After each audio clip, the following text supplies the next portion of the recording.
কার উপরে কোরবানি ওয়াজিব এবং সামর্থ্য থাকার পরও ওয়াজিব হওয়ার পরও যারা কোরবানি করবে না, আল্লাহর পক্ষ থেকে, রাসূলের পক্ষ থেকে তাদের বলে হুঁশিয়ারিটা কী ছিল। নামাজ না পড়ে কোরবানি করা যাবে কিনা, কোরবানি দাতার পুরস্কার কী হবে, কোরবানি দেওয়ার উদ্দেশ্যটা কী। প্রিয় দেশবাসী, আসসালামু আলাইকুম রহমতুল্লাহ বরকাতুহু। পবিত্র ঈদুল আযহা আমাদের খুব নিকটে। আমরা হযরত ইব্রাহিম আলাইহিস সালাম ও ইসমাঈল আলাইহিস সালাম বিজড়িত, আমাদের জাতির পিতা ইব্রাহিম আলাইহিস সালামের বিজড়িত কোরবানির যে প্রাসঙ্গিক বিষয়টা, এটা খুবই নিকটে। এটা আমরা প্রতি বছর সকল মুসলমান, সারা বিশ্বের সকল মুসলমান এটাকে উদযাপন করে এবং অত্যন্ত আনন্দ ঘন পরিবেশে আমরা উদযাপন করে থাকি। আমরা প্রতি বছর দুইটি ঈদ উদযাপন করে থাকি, একটা ঈদুল ফিতর, একটা ঈদুল আযহা। ঈদুল আযহা আমাদের খুবই নিকটে, সেই জন্য আমি প্রাসঙ্গিক কয়েকটি কথা বলবো। আমরা সকলেই জানি ঈদুল আযহা হযরত ইব্রাহিম আলাইহিস সালামের স্বপ্নে দেখেছিলেন, আল্লাহ দেখিয়েছিলেন যে তুমি তোমার প্রিয় বস্তুকে আল্লাহর রাহে কোরবানি করো। তো উনি অনেক ভেবে চিনতে ঠিক করে যে আমার সবচেয়ে প্রিয় বস্তু তার ছেলে হযরত ইসমাঈল আলাইহিস সালাম, এবং এই জন্য বেশি প্রিয় ছিল যে একমাত্র সন্তান যার বয়স, ইব্রাহিম আলাইহিস সালামের বয়স যখন 82 বছর বয়স হয় তখন তার সন্তান জন্মগ্রহণ করে। একমাত্র ছেলেকে কোরবানি দেওয়ার জন্য সিদ্ধান্ত গ্রহণ করেন এবং এক পর্যায়ে হয়তো ইব্রাহিম আলাইহিস সালাম তার সন্তান, প্রিয় সন্তান ইসমাঈল আলাইহিস সালামকে বলেন স্বপ্নের ঘটনাটা। বলার পর ইসমাঈল আলাইহিস সালাম বলেন যে হে পিতা, আপনি আপনার ইচ্ছা পূরণ করুন, আমাকে আপনি ধৈর্যশীলদের মধ্যে পাবেন। এবং আমরা আজকে যেটা মিনায় কোরবানি হয় সেখানে নিয়ে যাওয়া হয়। নিয়ে যাওয়ার পরে হযরত ইব্রাহিম আলাইহিস সালাম তার ছেলে ইসমাইলকে উপর করে শোয়ান এবং কোরবানি করার জন্য প্রস্তুতি নেওয়া শুরু করেন। কিন্তু আল্লাহর সেই মহিমা, আল্লাহর সেই ইশারা, আল্লাহর যে পরীক্ষা ছিল ইব্রাহিম আলাইহিস সালামের জন্য বড় পরীক্ষা ছিল, সেই পরীক্ষা উত্তীর্ণ হয়ে ইসমাঈল আলাইহিস সালাম জীবিত দাঁড়িয়ে যান।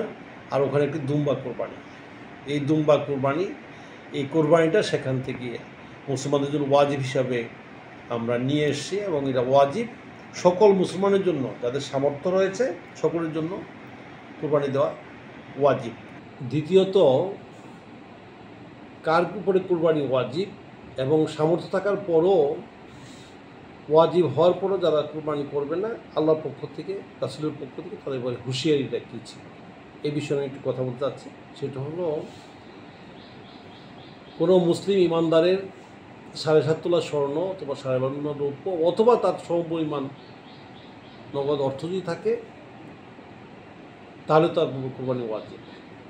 জাকাত আদায় এবং কোরবানির মধ্যে পার্থক্যটা কী? পার্থক্যটা হলো এই, জাকাত কিন্তু এই 7.5 তোলা স্বর্ণ, 12.5 রৌপ্য অথবা তার সমপরিমাণ অর্থ কিন্তু 1 বছর পূর্ণ হইতে হবে। কোরবানির ক্ষেত্রে কিন্তু তাই নয়। কোরবানির ক্ষেত্রে হলো যেই সময় কোরবানি ওয়াজিব বা কোরবানি করতে হবে সেই সময় সম্পর্ক থাকলেই তাকে কোরবানি আদায় করতে হবে, এটা হলো ওয়াজিব।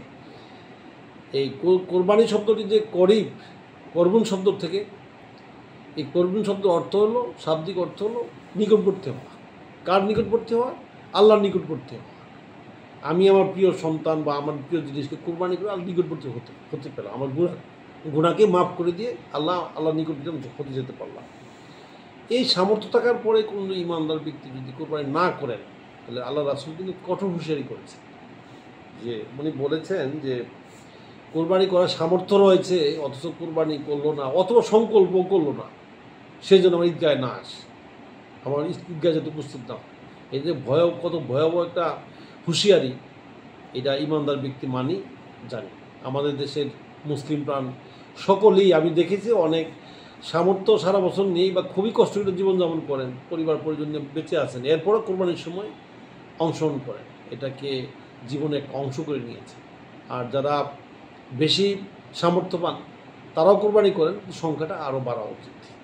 কারণ এই কোরবানির মাংস কিন্তু সকলেই হকদার, সকলেই পান।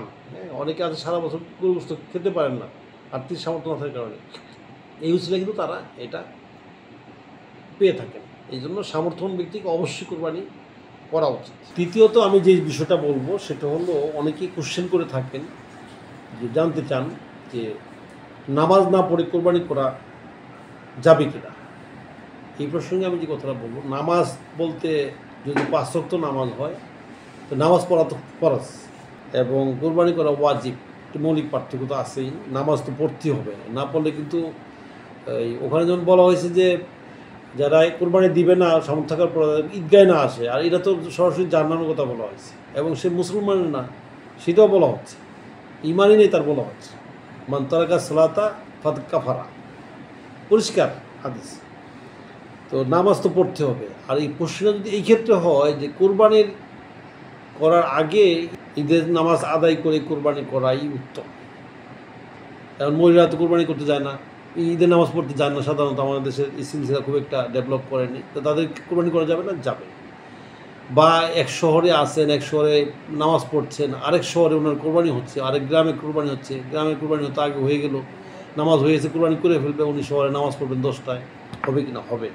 তবে উত্তম হলো ঈদের নামাজ আদায় করে এসে কোরবানি আদায় করা, সেটাই উত্তম।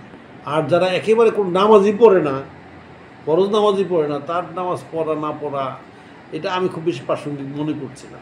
কারণ ইমান আনার পরে কিন্তু ইমানদারদের প্রথম কাজ হলো নামাজ আদায় করা, এরপর জাকাত আদায় করা।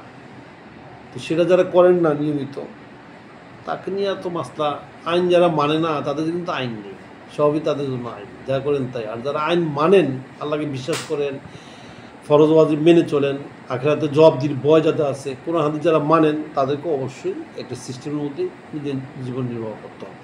কোরবানি দাতার পুরস্কার কী হবে? কোরবানি দেওয়ার উদ্দেশ্যটা কী? কোরবানি দেওয়ার উদ্দেশ্য আল্লাহর নৈকট্য লাভ করা। কেমন? এই নৈকট্য লাভ করার জন্য কোরবানির অসংখ্য ফজিলত রয়েছে। রাসূল করিম সাল্লাল্লাহু আলাইহি ওয়াসাল্লাম ইবনে মাজাহ শরীফের 3127 নম্বর হাদিসে পরিষ্কার উল্লেখ করা আছে যে কুরবানির দিন আল্লাহর কাছে কোরবানি ছাড়া অন্য কিছু আর বেশি উত্তম নেই। সবচেয়ে বেশি উত্তম কাজ হলো কোরবানি করা। আর কোরবানির পশুর শিং, চুল, খুর সহ সবই কিয়ামতের মাঠে হাজির হবে এবং পশুর যত লোম থাকবে তত পরিমাণ সওয়াব আল্লাহ তার জীবনে লিপিবদ্ধ করবে। এবং খুশি মনে আল্লাহ সন্তুষ্টির উদ্দেশ্যে অবশ্যই কোরবানিদাতাকে করতে হবে। সাথে সাথে যার কোরবানি তারপরে ওয়াজিব, তাকে খুশি মনে আল্লাহ সন্তুষ্টি অর্জনের উদ্দেশ্যেই সঠিক মন নিয়ে, সঠিক নিয়ত নিয়ে বড় কোরবানি করলাম, লোক দেখানো কোরবানি করলাম, বিয়ে সাহেবের সাথে বড় কোরবানি করলাম, এইসব নয়, বরং কোরবানিদাতাকে অবশ্যই আল্লাহ সন্তুষ্টির উদ্দেশ্যে করতে হবে এবং করবেন।